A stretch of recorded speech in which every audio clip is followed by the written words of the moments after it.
broadcast later tonight. I'm Katerina Georgieva. Chris is on assignment. A resident at a retirement home has died after receiving a COVID-19 vaccination. The health unit says an investigation is underway to identify the exact cause of death and whether or not the vaccine played a role, while still stressing the safety of the vaccine. Jacob Barker has been looking into this and he joins me now live. Jacob, what do we know? Well, Kat, the health unit isn't saying anything about the person who died, but Dr. Wajid Ahmed stressed today that vaccinations are the safest and most effective way to prevent the spread of COVID-19, adding that vaccine safety is something that is monitored very closely by all levels of government.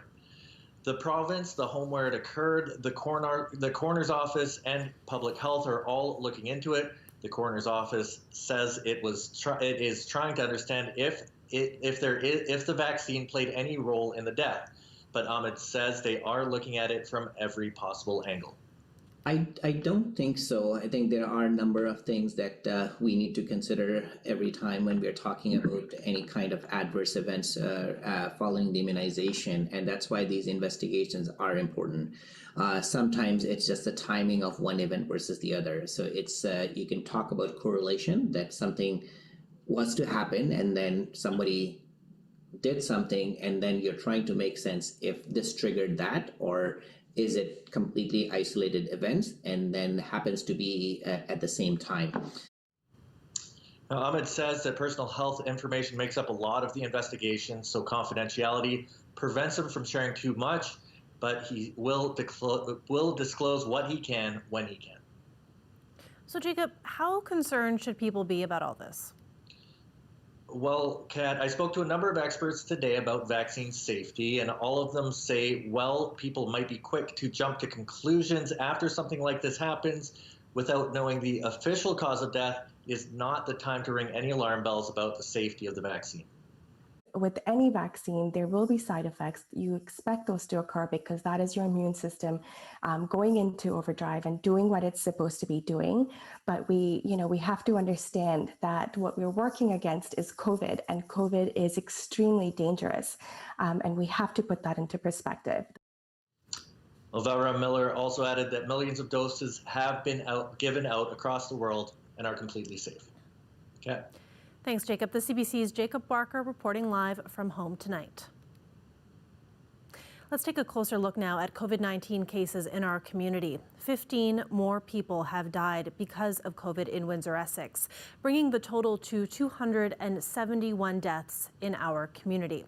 173 new cases reported as well. This goes to show that the numbers continue to fluctuate. Yesterday, just 35 were reported.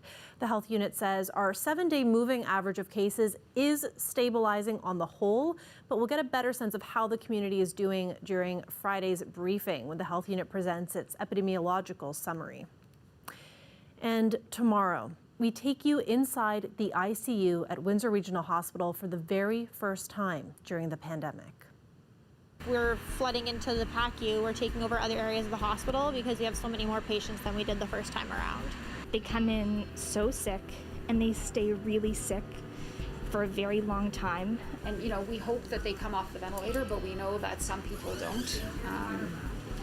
And we know that some people may come off the ventilator, but it's not anything like any regular pneumonia.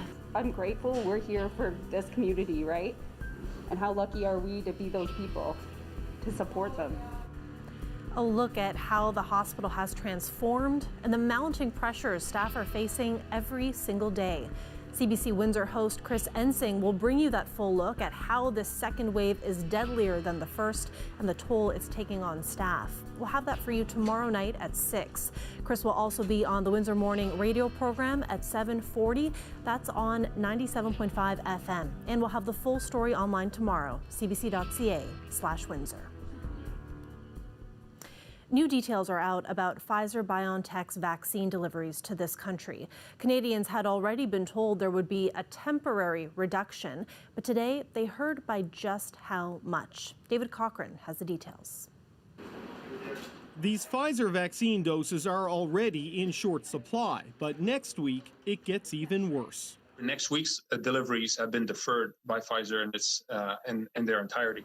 By deferred, he means canceled. Canada won't receive a single dose from Pfizer during the week of January 25th. That follows an 18% reduction this week and smaller than expected shipments to come in early February. So about half of what we had originally expected. But those numbers remain to be confirmed by Pfizer Canada. Those reductions the result of work to expand production at this Pfizer plant in Belgium. Several European countries have also been hit with delays. I spent the weekend on the phone with Pfizer executives and my team. We reiterated firmly the importance for Canada to return to our regular delivery schedule as soon as possible. I'd be on that phone call every single day. I'd be up that guy's yin-yang so far with a firecracker he wouldn't know what hit him from Pfizer. I would not stop until we get these vaccines. The assurance from Pfizer is that Canada will get back on track when the Belgium plant gets back online. And these doses are merely delayed, not canceled. The total number of doses committed to us is still the same, with every Canadian who wants to get vaccinated able to get vaccinated by September. But the supply interruption is a significant disruption in the short term. The shortfall amounts to about 570,000 fewer doses over the next 4 weeks. And that will force health authorities to cancel or delay the vaccination appointments of frontline workers and vulnerable Canadians. David Cochran, CBC News, Ottawa. In Windsor, the health unit says it's been in talks with the province about the vaccine. They say they got projections about how the rollout will continue with the shortages. All those who wanted vaccines in long-term care have received them. That, however, is with the Moderna vaccine. The health unit's goal is to continue to get doses to those in retirement homes as well as the workers and essential caregivers. They will get priority with any vaccine that comes into the region. Anyone who got their first dose, if they are eligible for a second, they will get one. And as lockdown continues, a union president says all manufacturing facilities should shut their doors, along with other workplaces in Windsor-Essex, as a way to curb the spread of COVID-19. But as Dale Molnar reports, not everyone agrees. Manufacturing facilities in Windsor-Essex shut down last year in March when the pandemic first started. But Emile Nabout says things are worse now than they were then. So they should shut down for about 3 weeks to get the pandemic under control. There is a huge worry, and this is a big challenge we deal with every single day. Nabout says he knows of a worker who tested positive and then came in contact with 13 people who then came in contact with others. When you have 400 or 500 employees working in manufacturing, and people are in contact, as much as you try, many of our manufacturing facilities, I give them lots of credit, attempted to have the a protocol of 6 feet apart and face shield, a mask. The spread is still there. CBC medical contributor Dr. Peter Lynn says if a workplace is following proper protocols, they should be safe. But he says if workers are close together in a lunchroom or work close together, he says those situations are unsafe. He also says not all manufacturing is essential. I think the province needs to come out and say, okay, in these situations, you should be okay to go to work. In these other situations, you should not be. In other words, just give us a laundry list so that people can look it up and say, okay, in this particular case, I'm not supposed to go to work, in which case I can stay at home. The president of the local Chamber of Commerce says he has been in contact with several manufacturing facilities and has not found any that aren't following protocols. Rakesh Naidu does not see a reason to shut down manufacturing in Ontario. Local manufacturing accounts for a third of the GDP of Windsor-Essex, about $1 billion. It's a significant contribution, but it's not just us, right? I mean, we're here and we are an important part of the supply chain that extends throughout Canada and goes beyond Canada's borders. Naidu says there haven't been a significant number of cases of COVID-19 attributed to manufacturing companies. The local health unit has not released specific data on that, so the CBC can't confirm it. The provincial lockdown continues until February 11th. Dale Molnar, CBC News, Windsor. Last week, the medical officer of health said the health unit could shut manufacturing plants down, but they would need to prove an established risk, and so far there hasn't been one. Dr. Ahmed said that generally speaking, workplaces have been compliant. Both China and the World Health Organization are being criticized for their response to the pandemic. An independent panel says they were too slow to react to the initial outbreak. An interim report commissioned by the WHO itself says its leadership and the Chinese government both failed to move forcefully to alert the world to the dangers of the coronavirus. It also says the organization waited too long before declaring a global public health emergency. The report is authored by the Independent Panel for Pandemic Preparedness and Response, a group of former world leaders and experts reporting to the WHO. A blockade at the Windsor Assembly plant has come down. Local 444 president says the union and Stellantis, formerly FCA, have reached an agreement. In a statement on Facebook, the union says the past few weeks have been difficult for the workers. It's been pretty gut-wrenching for them, not knowing if they have a job, and it's been very tough on them. The former AWC workers of Local 444 are back on the job as FCA and us work over the next little bit to sort out the fine details around it. Former employees of Auto Warehousing Company had been blocking an entrance to the factory for more than 2 weeks. They're responsible for driving newly built minivans away from the plant before they're shipped out. But this conflict started when another company had been awarded that same contract. Cassidy says Stellantis executives acknowledged the work the employees did, adding their efforts at the blockade were rewarded and production at the plant was not affected. A spokesperson for Stellantis says discussions with the union are ongoing. Federal Conservative leader Aaron O'Toole wants to expel one of his caucus members. It's over a leadership campaign donation made to Ontario MP Derek Sloan. But as Hannah Thibodeau explains, the Conservative MP is not ready to leave. I'm not going to go down without a fight. In a Facebook Live, Conservative MP Derek Sloan says he had no clue a well-known white supremacist, Paul Fromm, made a donation of $131 to his leadership campaign last year. I received over 13,000 different donations, and of course, I didn't closely scrutinize every single one. Of course not. So this is an outrage. But in a statement, Aaron O'Toole says accepting the donation was far worse than a gross error in judgment. That racism is a disease of the soul, repugnant to our core values. I won't tolerate it. Sloan ran against O'Toole in the leadership race. Derek Sloan's here. He's ready to rumble, and he's a no apologies conservative. His views have been polarizing, and there have been previous calls from politicians for his removal. During the leadership race, he was accused of racism when he said Canada's top doctor, Theresa Tam, was working for China amid the pandemic. Sloan denied he was being racist. At the time, O'Toole refused to support his expulsion, and O'Toole won the leadership in part because Sloan's supporters backed him in the end. O'Toole has now initiated the process to boot Sloan. When the vote is held, a majority of caucus must vote in favor to oust him. MP Eric Duncan made his position clear. Good riddance, he wrote on Twitter. Some say with what's going on in the U.S., the Conservatives need to reflect on how they want to position themselves to Canadians. The more they hear of analogous situations to what's going on south of the border and having people like Derek Sloan sucking up the oxygen and attention for the party, that's a problem for Aaron O'Toole. The caucus is meeting this Thursday and Friday to plan strategy ahead of Parliament resuming. The vote on whether to expel Sloan from caucus is likely to happen before then.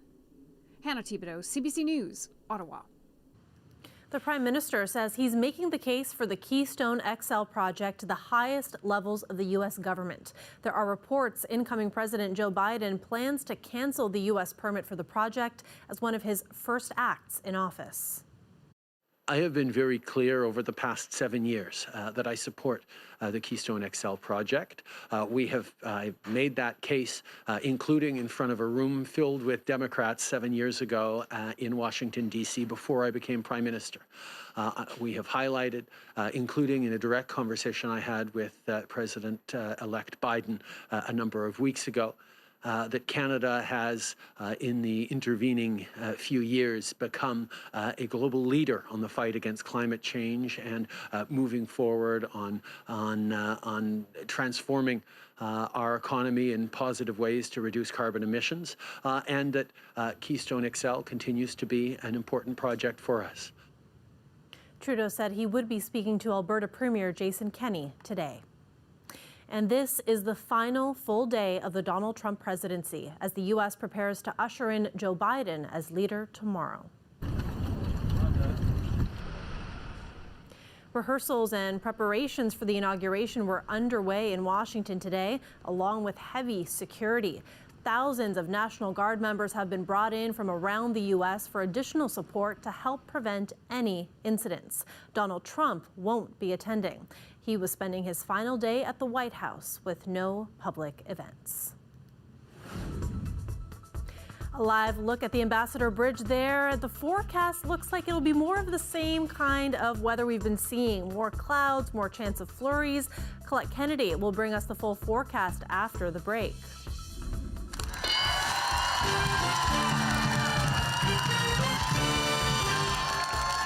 And this family is from right here in Windsor. And at 7:30 tonight, you can watch the local champs return. The Simpson family won last week, but missed out by 6 points for the big prize, $10,000. Stay tuned after the news to see how they do tonight, right here on CBC. Stay with us.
The first big snowstorm of the season hit Montreal this past weekend, covering the city in a thick blanket of snow, the perfect kind to build a snowman. And there is an added incentive this year. Montreal is running a snowman contest until March 12th. Participants can sculpt the snow into any shape they choose, human, animal, or creature. There are 7 categories, and the winners will get cash prizes.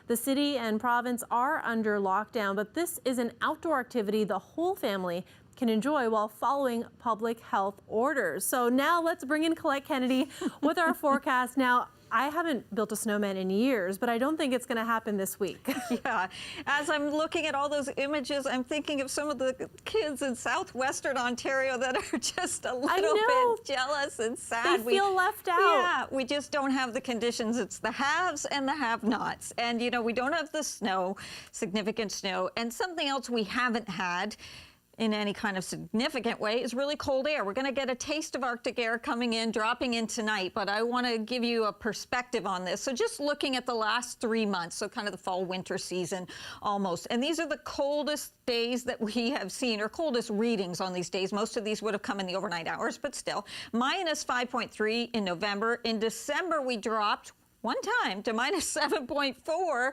and this month, we haven't even gotten as cold as it got in December. So 2021, this is the coldest we've seen so far for this January, and that is above seasonal. By now, we should be around lows of minus 8. So as I said, we're going to get a taste tonight, but really towards the weekend, some colder Arctic air is going to come, and it's going to settle in for a little bit. This is the current reading. We have 0 and minus 1 for Chatham-Kent. Current wind chill, we know we've had those winds breezy, gusty through the day. These are just the sustained winds currently. We're going to be seeing one system departing and another one coming in, so we'll get a break in the winds, and then they're going to kick up again towards the latter part of the day tomorrow. So let me show you that projection here. So this is taking you through the overnight hours tonight with the gusts. They ease up kind of through the day on Wednesday. When I say ease up, there's still a significant wind chill, but compared to this, compared to tomorrow night when we're going to have some of those gusts exceeding 50 kilometers an hour. So that's all I mean, the difference. Some of the light snow flurry activity to the north of us. As the winds change direction, some of the lake effect obviously changes direction. Then as the system actually comes in, we get a little bit of flurry activity. At times, we'll even get some sunny breaks, though, on Wednesday to start off with. And then this system kind of comes in, and as it does, we'll see the more overcast conditions of flurries, and then getting into just a little dusting perhaps as we go towards Thursday morning. So tonight, minus 6, but still factoring in those winds, feeling like minus 13. Leamington, same thing. And tomorrow, not even making it to 0 for our high, minus 2 instead. Thursday, we bump back up. This is why I say it's more towards the weekend. Things are going to settle in. There's a minus 9. We may get below seasonal for a change. That'd be something. Maybe then it'll feel like actual winter. Yeah, and with snow and cold at the same time. Not seeing lots of that. Thanks so much, Colette. You're welcome. Coming up, we'll tell you about a special day in hockey history when a black player stepped on the ice for the very first time during an NHL game. We'll bring you that story when we come back.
While Americans observed Martin Luther King Jr. Day yesterday, the date itself, January 18th, holds another special significance in the world of hockey.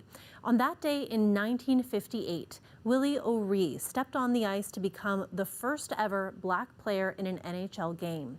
More than 6 decades on, many in the league say the issue of representation needs more concrete effort beyond symbolism. Jamie Strachan reports. Martin Luther King Jr. Day, the NHL honored the legacy of its first black player.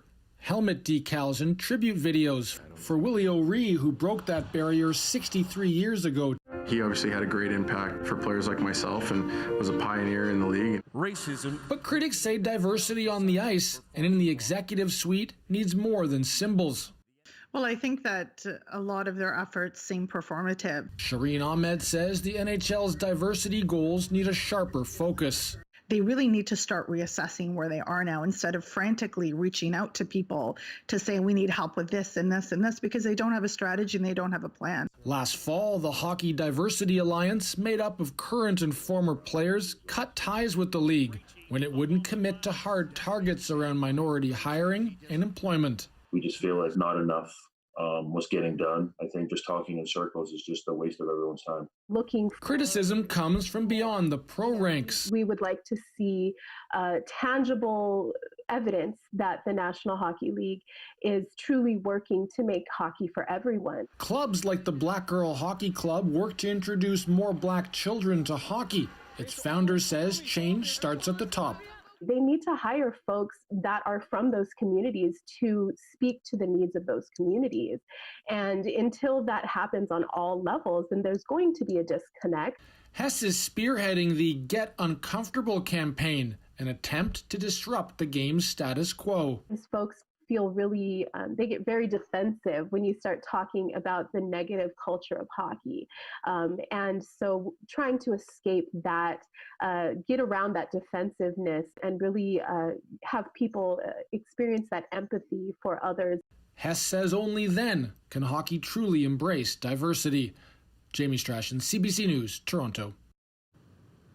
That is it for CBC Windsor News. And be sure to tune in again tomorrow night. We're going to bring you inside the ICU at Windsor Regional Hospital. Chris Ensing will bring us that story tomorrow night at 6. And you can also catch him on Windsor Morning tomorrow at 7:40 a.m. And that's on 97.5 FM. You can also read the full story. That'll be available tomorrow morning online at cbc.ca/Windsor. The Rick Mercer Report is up next, and then Family Feud at 7:30. You can see how that Windsor family fares tonight. Have yourselves a wonderful evening.